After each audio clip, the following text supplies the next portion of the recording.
আল আম্বিয়া। এই পৃথিবীতে আল্লাহ সবচেয়ে বেশি বালা মুসিবত দিয়ে পরীক্ষা করেছেন নবীদের, কারণ নবীরা আল্লাহর কাছে কম প্রিয় না বেশি প্রিয়। যেহেতু প্রিয় বেশি পরীক্ষা, এজন্য মুমিনের উপর যদি পরীক্ষা আসে, মুমিনের উপর যদি অত্যাচার আসে, মুমিনের উপর যদি ধৈর্যের পরীক্ষা আসে, জেল জরিমানা আসে, মুমিন ওইটারে ভয় পায় না। মুমিন ভয় পায় একজনকে, চিল্লায় বলেন তিনি কে? কারণ আল্লাহর ঘোষণা ওয়ালা তাহিনু ওয়ালা তাহজানু, ঘোষণাটা কার?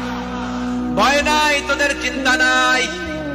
আনতুমুল আ'লাউনা ইন কুনতুম মুমিনিন, তোমরাই বিজয়ী হবা যদি মুমিন হও, যদি মুমিন হও।